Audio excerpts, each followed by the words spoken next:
You know how it goes. One day, a commodity is hitting record highs. It's the talk of the town. And then, seemingly out of nowhere, it's in a total free fall. What actually happens when the floor drops out of a market? Well, today we're going to dive in and unpack the anatomy of a massive plunge in the price of silver.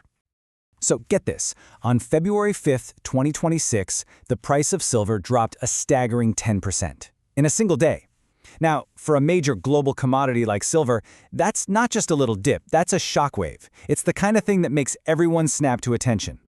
So the big question is, what on earth happened? Well, it wasn't just one single thing. You should think of it more like a market mystery, and we're going to solve it together. Let's follow the clues that all lined up to trigger this absolutely dramatic event. Okay, our first clue takes us right to the heart of the U.S. economy. We're talking about one of the most powerful financial institutions on the planet, the U.S. Federal Reserve. So the fuse was lit by just one piece of news, the nomination of Kevin Warsh to be the next Fed chair. Now, in the world of finance, who leads the central bank is a huge deal. Their whole philosophy can signal a massive change in economic direction, and you better believe the markets reacted instantly to what a Warsh Fed could mean. To really get why the market freaked out, you need to know a little bit of Wall Street lingo. See, Warsh is known as a hawk. A hawkish policy, like you see here, is all about fighting inflation by raising interest rates.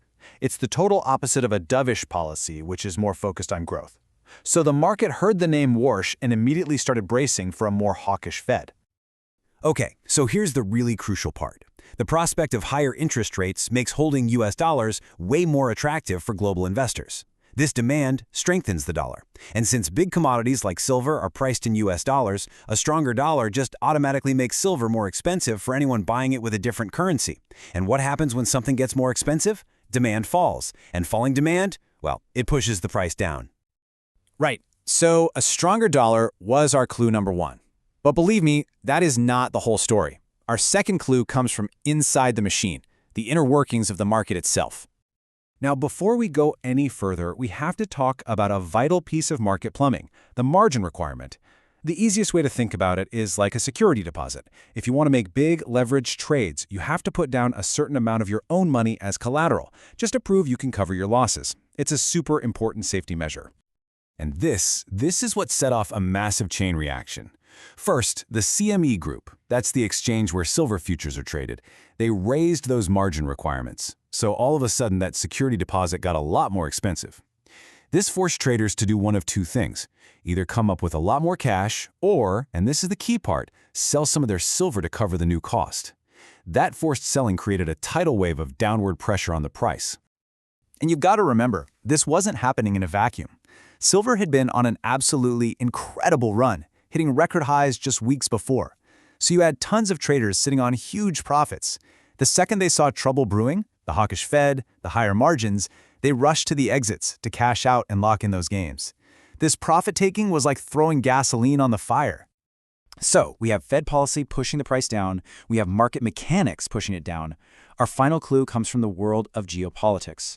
To understand this last piece of the puzzle, you need to know what a safe haven asset is. Basically, during times of global crisis or uncertainty, investors get scared. They flee to assets they believe are safe and will hold their value, things like gold and, you guessed it, silver. It's basically a financial storm shelter. And right around this exact time, a little bit of good news broke on the world stage. A new round of diplomatic talks between the United States and Iran was scheduled, and the market saw this as a really significant step toward cooling down tensions in a major global hotspot. So, if the world suddenly feels a little bit safer, what happens to those financial storm shelters? Well, people step outside.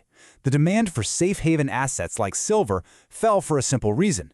The perceived risk in the world had just dropped. There was less fear driving investors to buy it for protection. So now we have all our clues: a powerful central bank, the mechanics of the market, and a shift in world events. Let's connect the dots and see the full picture of this perfect storm. And here it is, the complete recipe for a massive price drop. You had the expectation of a hawkish Fed, which led directly to a stronger U.S. dollar. At the exact same time, higher margin costs for forcing traders to sell, and that move was supercharged by all that profit-taking. And then, the cherry on top, easing geopolitical tensions just killed silver's appeal as a safe haven. You know, it's summed up perfectly by this idea. There was no single culprit. It was more like a conspiracy of factors. A whole bunch of powerful forces all pushing in the exact same direction at the exact same time. And really, that's the big lesson from our investigation today. Markets are not these isolated little islands. They are incredibly complex, deeply interconnected systems. A small change in central bank policy, a little tweak to trading rules, a news headline from halfway around the world, they can all combine in totally unexpected ways to create these huge, dramatic, fast-moving events. And that leaves us with a pretty fascinating question to think about. If markets really are this connected, what's the next domino that we should all be watching? Thanks for joining me for this explainer.